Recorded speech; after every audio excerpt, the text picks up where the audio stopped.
I never imagined I would see my own daughter so furious, screaming at me like a stranger because I refused to give her the money I had earned. And even less did I think my oldest son would defend her with such shocking violence that he would end up breaking one of my ribs with a single shove. But what neither of them knew was that in exactly 20 minutes, they would bitterly regret the arrogance of that afternoon. They were about to discover the truth I had been silently keeping. My name is Arthur. I am 72 years old, and all my life I have been a simple, hardworking man. I am one of those who wakes up every day before dawn, at 5:30 in the morning, to prepare a pot of black coffee and plan the day ahead. I live in a modest house on the outskirts of town, where I spend my mornings on the porch, remembering my late wife, Eleanor. I've been a widower for 9 years. Eleanor left me alone with a large 20-acre property we had inherited from her parents, but it was in terrible condition. Throughout all these years, while my children Michael and Patricia lived their comfortable lives in the city, I managed to stay afloat. I worked odd jobs, repaired engines, and took on anything to pay the basic expenses. I never asked them for financial help. I have always been a proud man, one who prefers to solve his own problems. That land had been a worry. The roofs leaked, the fences were broken, and the whole property was turning back into a jungle. 6 months ago, everything changed. A well-dressed man from a construction company visited and offered to buy the land for a housing project. When he mentioned the figure they were willing to pay, I nearly collapsed. $180,000. I couldn't sleep for days. Finally, after much reflection, I made the hardest decision of my life. I sold the land. The paperwork was fast, and in less than a month, I had a fortune in my bank account. The first thing I did was remain in absolute silence. I didn't tell a soul. I kept the sales documents hidden in a metal box under my bed. For 2 weeks, my life continued exactly the same. The only difference was the secret smile I couldn't hide when I thought about all the wonderful things I could finally do. But everything changed one Thursday afternoon. I was out watering my small vegetable patch when I heard a car. My daughter, Patricia, stepped out of her white sedan with a strange smile. The one I knew meant she wanted something. We sat in the living room. She seemed nervous, but she got straight to the point. "Dad," she began softly, "I was talking to Judy down the road, and she told me something that left me very surprised. She told me you sold the land. Is that true?" I nodded slowly. "Yes, Patricia, I sold the property a few weeks ago." Her eyes immediately lit up, not with concern for me, but with greed. "Oh, Dad, what wonderful news. And for how much did you sell it?" Something in her tone chilled me. She hadn't asked how I felt about selling Eleanor's land. She only wanted the number. I remained cautious. She leaned closer, her voice persuasive. "Dad, you know you can trust me. I worry about your future. It's just that, well, Aaron and I have been going through some financial problems lately. Maybe you could help us a little bit. A temporary loan. You could lend us about 20 or 30,000. I stayed silent for a moment, looking at the casual way she asked for a fortune. "Patricia," I said firmly, "that money from the sale is not for lending to anyone. I have my own plans for it." The sweet smile vanished, replaced by a grimace. "What plans, Dad? What are you going to do with so much money at your age? It would be much smarter to invest that money in something productive like Aaron's business." "At my age," I repeated, the word stinging. "You're telling me that because I'm 72, I no longer have the right to enjoy my own money?" "No, Dad," she insisted. "But it would just be more practical if the money benefited the whole family." "The whole family," I murmured bitterly. "And where was the whole family when I was struggling alone after your mother died? When I was working odd jobs at 70 years old just to pay the electric bill? You didn't know because you chose not to." She turned red, then admitted the truth. "We just need a small loan to stabilize again. It's an investment in your family's future." "My family," I repeated. Where was my family when my knees hurt so much from working that I could barely walk at night? Where was my family when I had to choose between buying medicine or buying food? She jumped up. losing her composure. "It's okay, Dad. We understand you are resentful, but you can't punish us forever for past mistakes." "I'm not punishing you, Patricia. I am simply protecting something that is mine by right. But that money comes from Mom's property. That property was also our inheritance." "Your inheritance," I shouted. "That property was abandoned for years while I was dying trying to maintain it. You never lifted a finger. And now that I converted it into money with my effort, it's your inheritance." Just then, I heard another engine. My son Michael's black pickup truck pulled up. I knew this visit was not a coincidence. Michael entered without knocking. He was a large man and I could smell the stale beer on his breath. "Hi, Dad," he said with a forced smile. "I think we need to talk as a family about how to handle this money in the best way." "There is nothing to talk about, Michael. The money is mine." "Dad, be reasonable," he insisted. "We're not asking for everything. We just want you to help us a little bit. I also have my financial problems." I looked at him. This 35-year-old man who could barely keep a job. "And what are your financial problems, Michael?" "The house payments. The money you lose on those betting machines at the bar." His face went crimson. "That's not true. I don't have a gambling problem.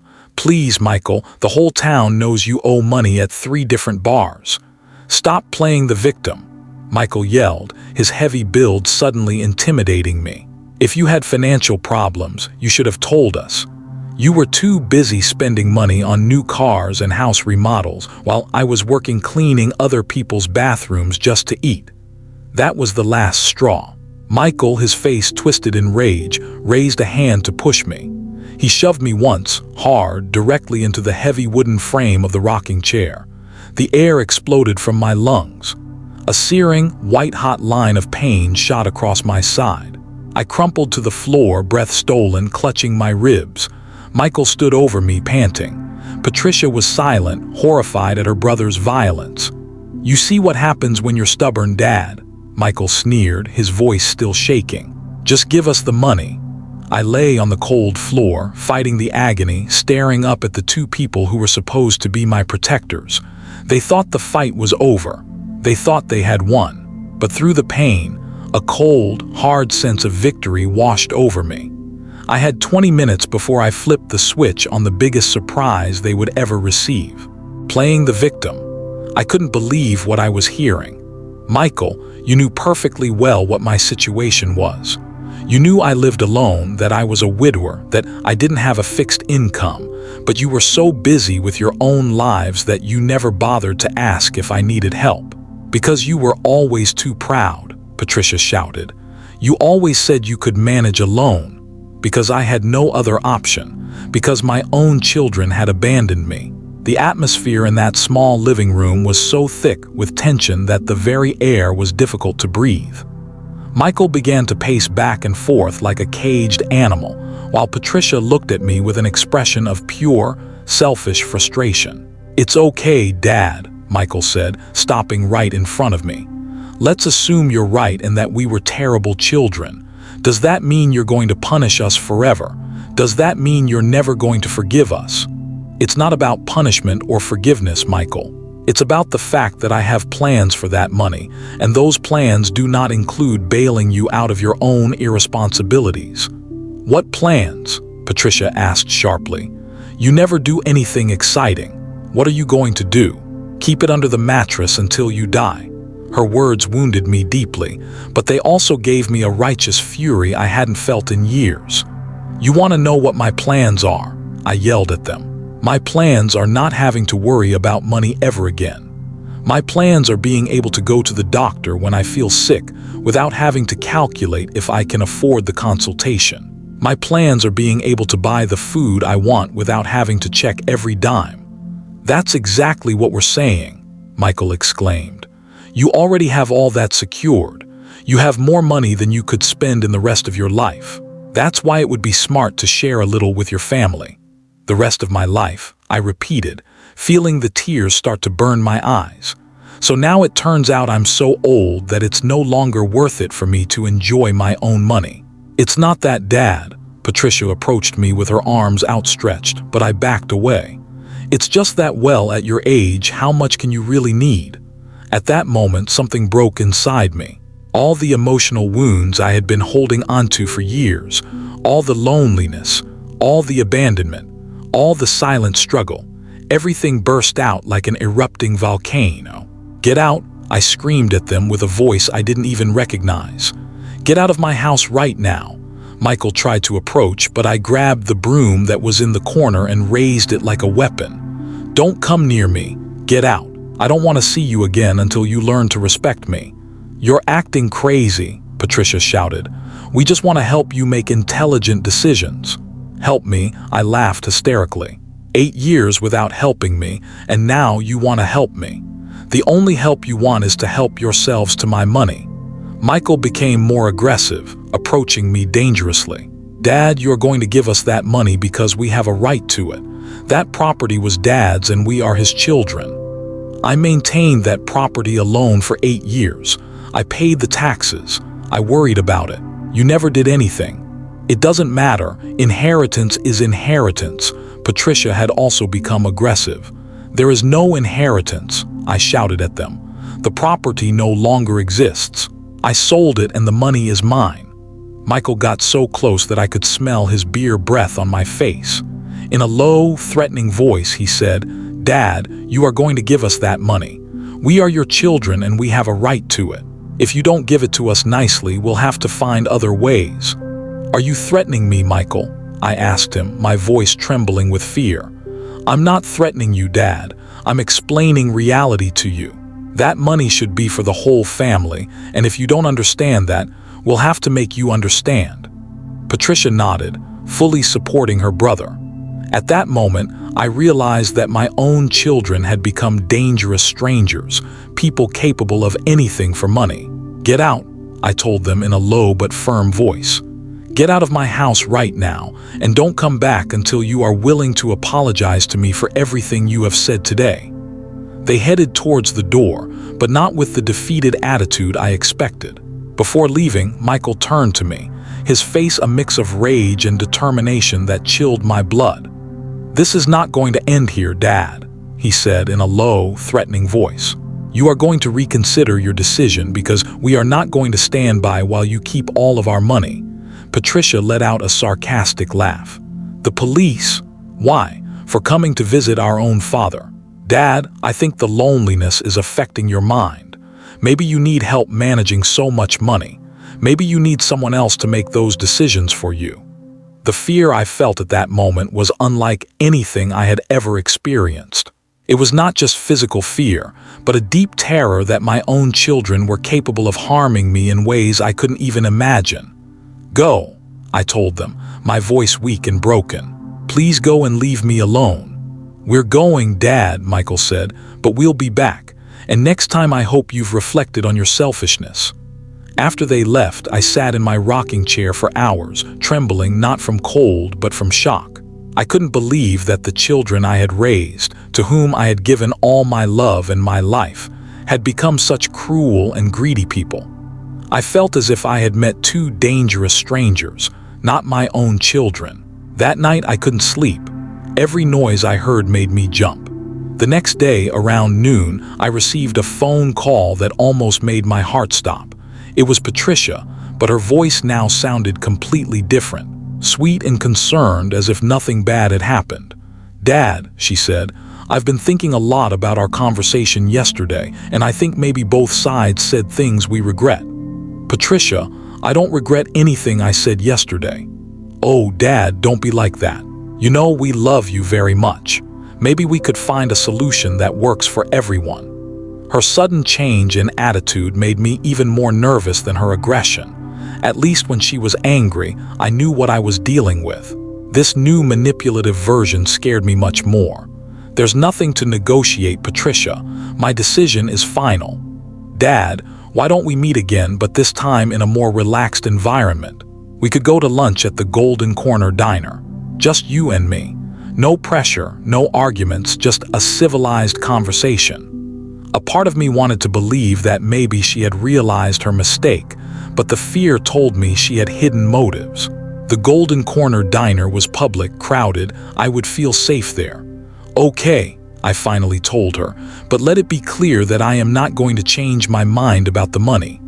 Of course, Dad. I just want us to have a father-daughter conversation. I arrived at the restaurant the next day and asked for a table near the window. Patricia arrived exactly on time, but she didn't come alone. Aaron, her husband, accompanied her, and that immediately put me on high alert. "Hello, father-in-law," Aaron said with that false smile, giving me a kiss on the cheek that made me shiver. "I hope you don't mind that I came." Patricia thought it would be good if I also participated in this family conversation, since I understand finance. "Actually, I do mind," I replied directly, because this was a conversation between my daughter and me. "Dad, Aaron is part of the family," Patricia quickly intervened. "I already told you there is nothing to negotiate." Aaron leaned forward. "Father-in-law, allow me to explain something. When a family has significant resources, the smartest thing is to distribute those resources strategically to maximize the benefit of all members. Aaron, with all due respect, my finances are none of your business. But they are my business, father-in-law, because I am your daughter's husband.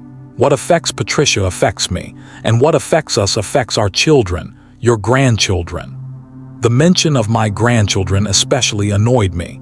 I knew he was using it as a manipulation tool. My grandchildren are perfectly well cared for, and if you have financial problems, that is your responsibility, not mine. Aaron lowered his voice as if he were going to tell me a secret. "Let me be completely honest with you. We are in a very difficult situation. If we don't get money soon, we could lose the house. Do you really want your grandchildren to be homeless?" Patricia nodded dramatically. "It's true, Dad. The children don't understand why suddenly we can't buy them the things they need. Patricia, if your children need something, you can talk to me specifically about those needs, but I'm not going to give you thousands of dollars so you and your husband can continue living beyond your means." Aaron changed strategy, adopting a more aggressive tone. "Father-in-law, I don't think you're understanding the seriousness of the situation. This is not just a request for help. We have legal rights to that inheritance."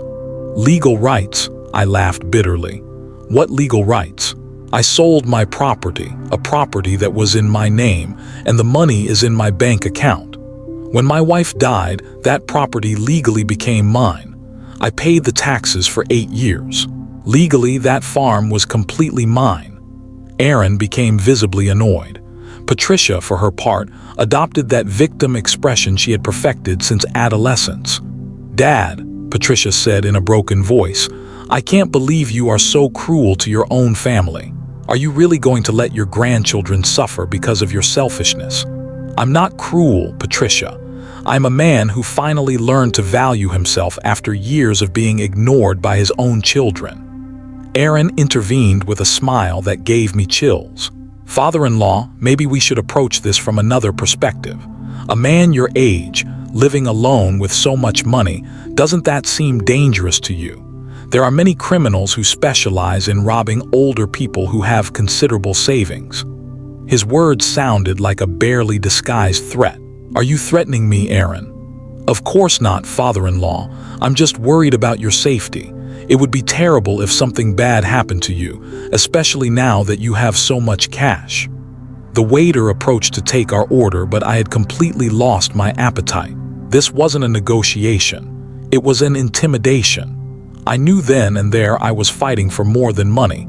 I was fighting for my safety and my life. The conversation had taken a turn that terrified me, and I realized that my own children and their partners were capable of intimidating me in ways I had never imagined. "I'm not going to order anything," I told the waiter. "I'm leaving right now." "Dad, please don't go," Patricia begged, grabbing my arm as I stood up. "We haven't finished talking yet." "Yes, we have finished," I replied, pulling my arm free from her grip.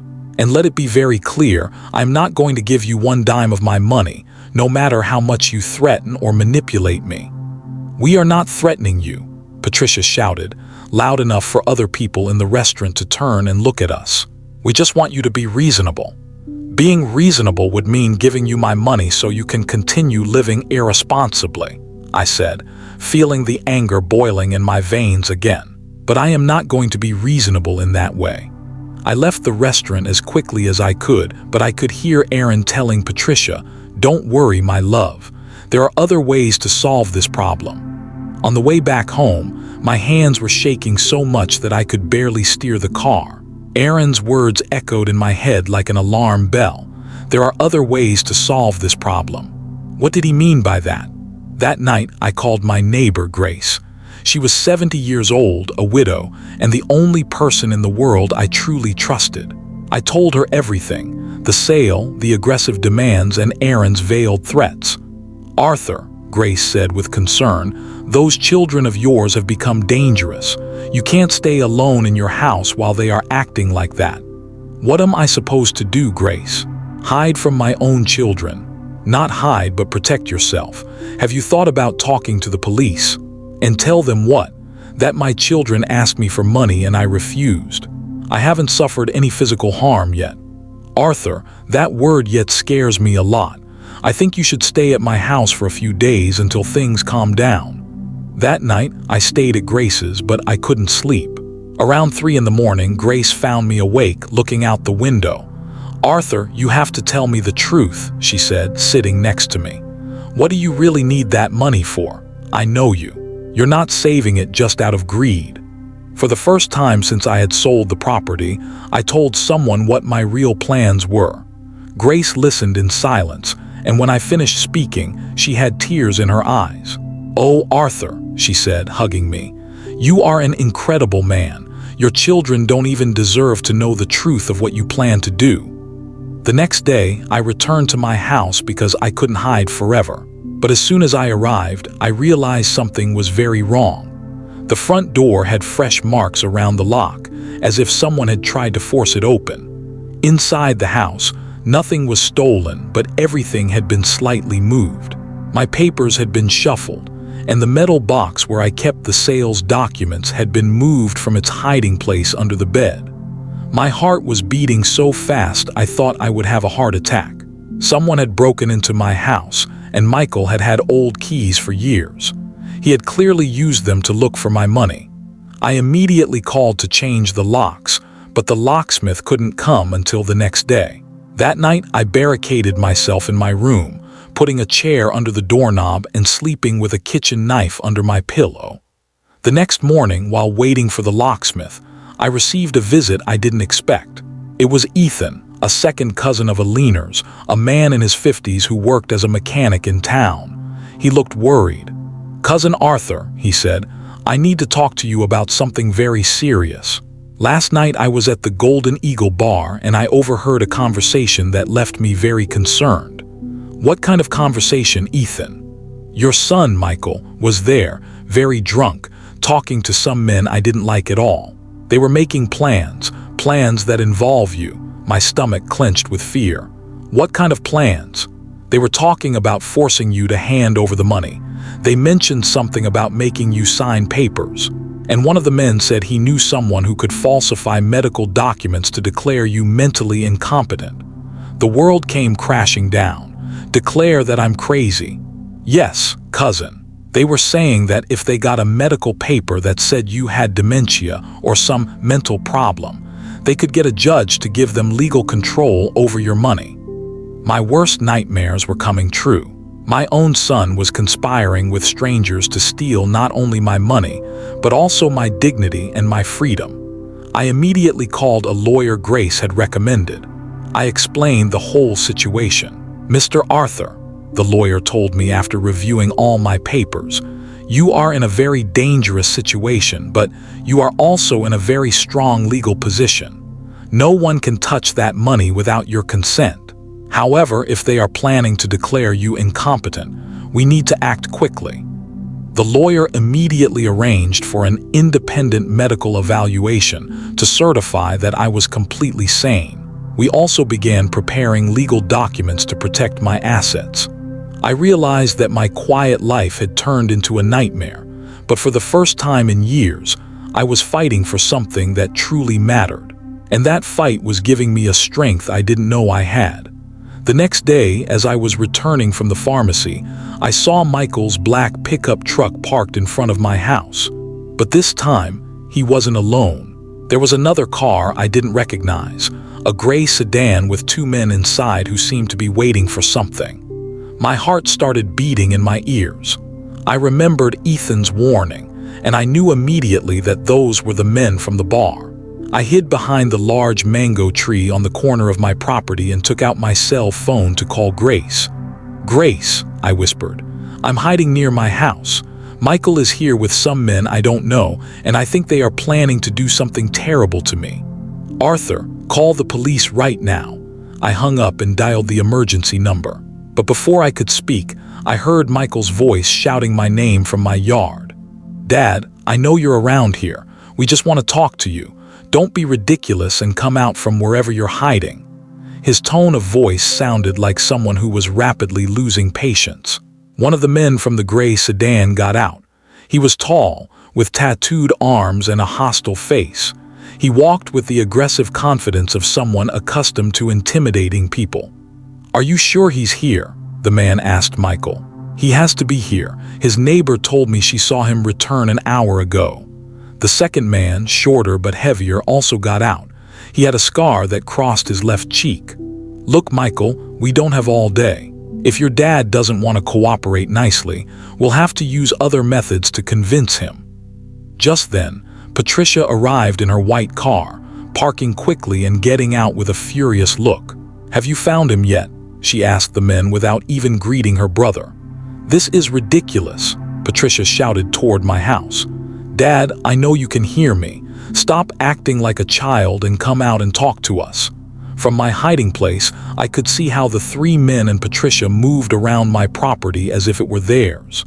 Then I heard the sound of sirens approaching, and my heart leaped with relief. My emergency call must have connected. "Shit!" shouted the man with the scar. "Someone called the cops." The two men scrambled into their gray sedan and sped off, kicking up a cloud of dust just as the police car turned the corner. Patricia and Michael were left standing there, trying to act as if nothing strange had happened, but I could see the panic on their faces. Two police officers got out. "Good afternoon," the older officer said. "We received an emergency call from this phone number, but communication was cut off. Everything's fine here." "Yes, officer, everything is fine," Michael managed a fake smile. "We were just visiting our mother, our father."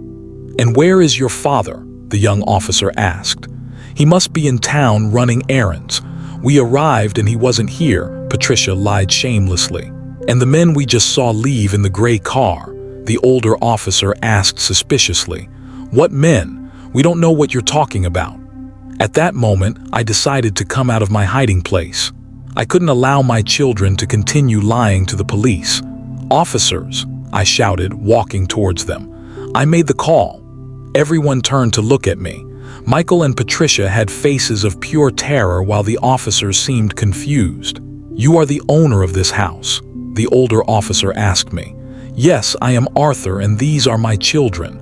But officer, they came here with two men who scare me a lot and I had to hide because I feel threatened." "Dad, that's not true," Patricia shouted. "We only came to visit you." I briefly explained the situation. The sale of the land, the aggressive demands for money, the veiled threats, and the plans they had been making to declare me mentally incompetent. The officers listened carefully. "Dad," the older officer said, "do you have any evidence of these threats?" "My cousin Ethan heard them talking at the bar last night. He can confirm it." Michael became very aggressive. "All of that is lies. Our father is inventing stories because he doesn't want to give us the money that legally belongs to us." "That property was mine," I said firmly. "I paid the taxes, I maintained it, and I had every legal right to sell it." The older officer looked at me. "Sir, do you want to file a formal complaint against your children?" Before I could answer, Michael exploded with rage. "This is ridiculous," he shouted, approaching me dangerously. "That money is ours by right, and if you don't understand it nicely, we'll make you understand it the hard way." "Sir, step away from the gentleman," the young officer ordered, placing himself between Michael and me. But Michael had completely lost control. He managed to dodge the officers and lunged at me with such fury that I didn't have time to move away. His shove was so violent that it threw me backward, and I fell heavily onto the stones of my garden. The pain in my left side was indescribable, as if a knife had been plunged into me and was being twisted. I screamed in agony while the police wrestled with Michael to handcuff him. Patricia turned completely pale when she realized what her brother had done. "Michael, have you gone crazy?" From the ground, with unbearable pain, I could see the horror on Patricia's face as the police handcuffed Michael. My older son struggled like a wild animal, shouting obscenities and threats. "Let go of me. That crazy old man is stealing our money," he kept yelling. The older officer immediately called an ambulance on the radio while the younger one kept Michael controlled. Patricia approached me, but when she tried to help me up, I cried out in pain. "Don't touch me. Stay away from me," I told her, feeling the tears stream down my cheeks from the betrayal. "Dad, please let me help you," Patricia pleaded in a broken voice. "Michael didn't mean to hurt you. He just lost control." "Didn't mean to hurt me," I repeated in disbelief. "Your brother just broke my ribs and you're telling me he didn't mean to hurt me." As the paramedics arrived, I could hear the older officer interrogating Patricia. "Miss, I need you to tell me exactly who those men were and what they were doing here." Patricia stammered, clearly nervous. I don't know them very well. They are friends of my brother. Friends who fled when we arrived. Doesn't that seem suspicious to you?" "Officer, I didn't know they were coming. Michael didn't tell me anything about bringing anyone else." One of the paramedics, a man about 40 years old with very gentle hands, was carefully checking my side. "Sir, you definitely have at least one fractured rib, possibly two. We need to take you to the hospital immediately for x-rays." As they lifted me onto the stretcher, I could see Michael being put into the patrol car. For a moment, our eyes met, and for the first time since this whole nightmare began, I saw something close to remorse in his eyes. "Dad," he shouted from the car. "I didn't want this to happen. I just wanted—" "It's too late, Michael," I shouted back, feeling all the emotional pain of years turn into words. "It's too late to be sorry." At the hospital, while I was having x-rays and tests done, Grace arrived completely breathless. "Oh, Arthur, how do you feel? Does it hurt a lot?" "My soul hurts more than my body, Grace. I can't believe my own son did this to me." "And Patricia, where is she?" "I don't know and I don't care. She was an accomplice to all of this." The doctor came in to explain the results. "Mr. Arthur, you have 2 fractured ribs on the left side. It's not life-threatening, but it's going to be very painful for the next few weeks. You need absolute rest and pain medication. Ribs take between 6 and 8 weeks to heal completely. During that time, you cannot do physical exertion." While the doctor was explaining the care instructions, the older police officer arrived. "Mr. Arthur, I need to take a formal statement from you about what happened. Do you feel well enough to talk?" "Yes, officer. I want everything to be officially recorded." I told him the whole story from the beginning. The sale of the land, the demands, the threats, the conspiracy to declare me incompetent, and finally the physical attack. "Sir, this is very serious. Your son is arrested for elder abuse, which is a felony. Do you want to press formal charges?" The question hit me like a bucket of cold water. It was one thing to be angry and quite another to send my son to jail. But when I thought about everything that had happened, all the malicious plans, I realized I had no other choice. "Yes, officer. I want to press charges, not just for the physical attack, but for all the threats and intimidation." The officer nodded. "We are also going to investigate those men who were with him. Your description matches some known local criminals." That night, around 10 o'clock, I received a call I didn't expect. It was Patricia, and by her voice I could tell she had been crying. "Dad," she said in a broken voice, "I need to talk to you, please." "I have nothing to talk about with you, Patricia." "Dad, please. Michael is in jail and all of this got completely out of control. I never wanted you to be physically hurt. But you did want me to be emotionally hurt. You did want me to be robbed of my money. You did want me to be declared crazy." "I didn't know about declaring you crazy, Dad. That was Aaron's idea. And why didn't you defend me? Why didn't you protect me when you knew they were planning to harm me? Patricia remained silent for several seconds. Why? Because we needed the money, Dad. We are in a very desperate situation. Well, now you are in an even more desperate situation. Your brother is going to jail and you are going to have to face the legal consequences of your actions. Dad, please don't let Michael go to jail. He has problems with alcohol and gambling, but he is not a bad person. He just needs help. Patricia, your brother broke 2 of my ribs. That is not something that can be forgiven with a simple apology. The next day, when I was discharged from the hospital, my lawyer came to visit me at Grace's house. Mr. Arthur, the lawyer told me, I have important news. The police arrested the 2 men who were with your son. It turns out they have criminal records for fraud and extortion. One of them confessed that your son had contacted them to help him intimidate you. And what is going to happen now? Your son pleaded guilty to all charges. He accepted a sentence of 2 years in jail with the possibility of parole after 1 year if he completes a rehabilitation program for alcoholism and gambling addiction. And my daughter. Your daughter decided to cooperate fully with the investigation and testify against everyone else. In exchange, she only received probation and the obligation to do community service for 1 year, specifically working with seniors in a care facility. The judge thought it would be appropriate, given the circumstances. That afternoon, resting on Grace's sofa, I received a completely unexpected visit. It was Aaron, but he came alone and with a completely different, humble attitude.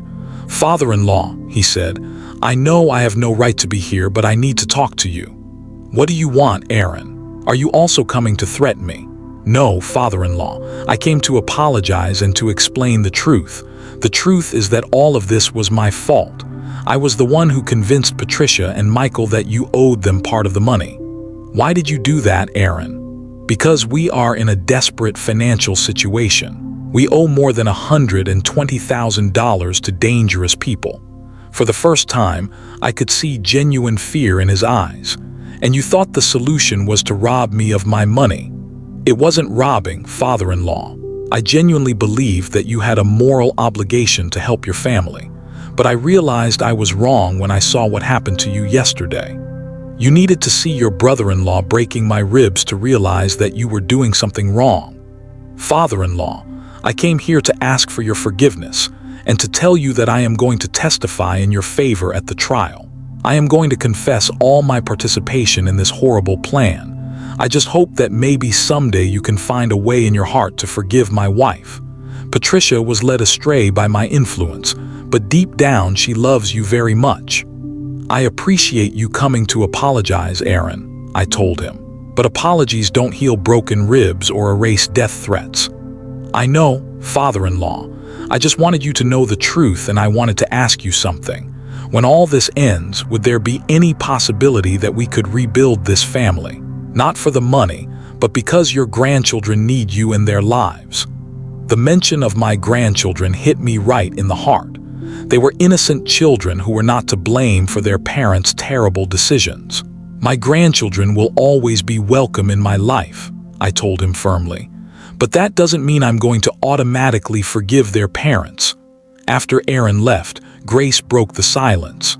"Arthur, what are you going to do with the money now?" It was the first time anyone had asked me that question without ulterior motives. "Grace, I think it's time I told you what my real plans were. Do you remember my sister Susan, the one who died of cancer 5 years ago?" "Of course." "Before she died, Susan made me promise something. She made me promise that if I ever had the resources to do it, I would help other women who were going through the same thing she went through. Susan had to sell her house, her car, and everything to pay for her treatments. In the end, it wasn't enough, and she died in debt." Tears began to roll down my cheeks. My plan was to use the money from the sale to create a fund to help low-income women who had cancer. Not all the money, of course. I was going to save a part for my own security, but the majority was going to be to fulfill the promise I made to Susan. Grace was silent for a moment, tears in her own eyes. "Oh, Arthur, you are an incredible man. To think that your children wanted to steal that money that was going to help so many needy people. Grace, the saddest thing of all is that if they had asked me about my plans with respect and affection, maybe I would have found a way to help them too. But they never gave me the opportunity. They just assumed they had a right to my money and tried to take it by force. Are you going to go ahead with your original plans? Yes, Grace. More than ever, this experience has taught me how important it is to help people who truly need it, not people who simply want to live beyond their means. A few days later, while I was resting in Grace's garden, I received a final, unexpected visit. It was Patricia, but she looked completely different. She had lost weight, had deep dark circles under her eyes, and was wearing simple, old clothes. "Dad," she said in a barely audible voice, "I know I have no right to be here, but I needed to see you before I start my community service." "What do you want, Patricia?" "I want to ask for your forgiveness, Dad. Not a superficial apology, but a genuine forgiveness from daughter to father." She sat in a chair near me, maintaining a respectful distance. "Dad, these last few days I've had a lot of time to think about everything that happened. And I realized that I not only failed you as a father, but I became a person I don't even recognize myself. Patricia, words are easy, actions are what count." "I know, Dad. That's why I'm not asking you to forgive me right now. I'm just asking that perhaps with time you can consider giving me a chance to show you that I can be better. Aaron and I are getting divorced. I realized that he was the one who manipulated me to act against you. I can't be married to someone who made me hurt my own father." Her words surprised me. "The children are going to stay with me. Aaron agrees because he knows his debts put him in danger, and he doesn't want to expose the children to those dangerous people. How are you going to support them alone?" "I don't know, Dad. But for the first time in a long time, I'm willing to work hard. I'll start with my community service and then I'll find a job. I just want to show you that I can be a better daughter and a better mother. I won't ask you for money again. I just need to know if there is hope for us as a family someday." I looked at my daughter, truly seeing her for the first time in years. The greed was gone, replaced by a devastating humility. The pain in my ribs was a constant reminder of the betrayal, but the mention of my grandchildren and her genuine remorse opened a tiny door in my heart. "Patricia," I said slowly, "I love your children and I will always be there for them. As for you, forgiveness is going to take a very long time. But if you are truly serious about changing your life and dedicating yourself to your children, then yes, there is hope. Now go and focus on the hard work ahead." Patricia nodded, tears streaming down her face. She didn't try to touch me again. She simply stood up, gave me a look of profound gratitude, and walked away to face the consequences of the greed that had nearly destroyed us all. I never saw Michael again after that day. He served his time and, to my surprise, successfully completed the rehab program. Patricia spent the next year working with seniors, cleaning floors and serving meals, a poetic and painful penance. The moment she finished her community service, I gave her a small, clean apartment to rent at a fair price, near a good school for the grandchildren. She never asked for a dime more, and she worked 2 jobs to pay for it. The biggest act of the play was yet to come. With the help of my lawyer, I created the Susan Aliner Fund, named for my late sister and wife, dedicated to helping women afford cancer treatment. I put the majority of the sale money into it. I still live in my little house, still drink black coffee at 5:30 a.m., but now I do it knowing that my broken ribs bought something beautiful: justice, dignity, and a legacy that truly mattered. I finally understood that sometimes the only way to save your family is by refusing to save them from themselves. And sometimes the most profitable investment you can make is in humanity, not in blood. I got a part-time job in an office in addition to the community service. It's not going to be easy, but I prefer to live with financial difficulties than to live with the guilt of what I did to you. For the first time in weeks, I could see my real daughter beneath all the greed and manipulation. It was the child I had raised, the young woman she had been before Aaron's influence corrupted her. "Patricia," I told her. "I have one condition for considering forgiving you someday. Whatever it is, Dad. I want you to go to therapy.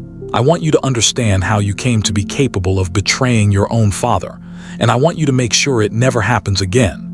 "I've already started, Dad. It's part of the terms of my probation, but even if it wasn't mandatory, I would do it." "And what are you going to tell my grandchildren about all of this?" "I'm going to tell them the truth in an age-appropriate way. I'm going to tell them that their mother made very serious mistakes, that she hurt their grandfather, and that she is working very hard to be a better person." After Patricia left, I thought for hours about everything that had happened. My life had completely changed in the space of a few weeks. I had been betrayed by my own family, and I had suffered physical injuries. But I had also discovered an inner strength I didn't know I had. That night, I called my lawyer to start the process of establishing the foundation in memory of my sister, Susan. I decided to call it the Susan Hope Foundation and dedicate it specifically to helping low-income women who were fighting cancer. 3 months later, when my ribs had completely healed, I had the inauguration ceremony for the foundation. Grace was there with me, along with several neighbors and community members who had known Susan. To my surprise, Patricia also came, but she stayed at the back of the event without approaching me. After the ceremony, she approached timidly. "Dad," she said, "I just wanted to tell you that I'm very proud of what you're doing. Aunt Susan would be happy to know that her memory is helping so many women." "Thank you, Patricia."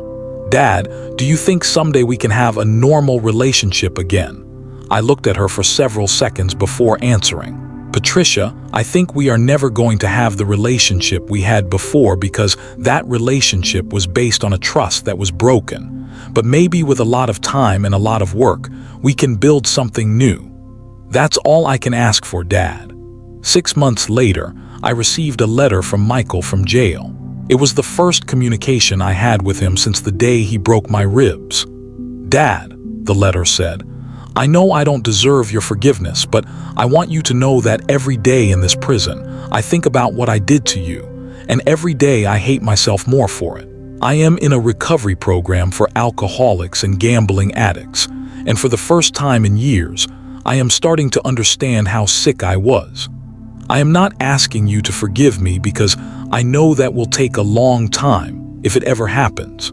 I just wanted you to know that I deeply regret it, and that when I get out of here, I am going to dedicate the rest of my life to trying to make amends for the harm I caused you." When I finished reading the letter, I realized that, for the first time since all this had started, I didn't feel pure anger towards my children. I hadn't completely forgiven them, and maybe I never would entirely, but I had found something close to peace. Today, 1 year after selling the property, my life is completely different. The Susan Hope Foundation has helped more than 50 women with their cancer treatments. Patricia has finished her community service and has proven to be a responsible mother who is raising my grandchildren well. Michael will get out of jail in 6 months. And although I don't know if we can rebuild our relationship, at least I know he is working on becoming a better person. And I have learned something fundamental. That money is not the most important thing in life, but self-respect is. I learned that it is okay to say no, even to family. I learned that protecting what is yours does not make you a selfish person, but a strong person. And above all, I learned that sometimes the most painful mistakes can lead you to discover who you really are and what you are capable of. My name is Arthur. I am 65 years old, and I finally learned to value myself as much as I always valued others.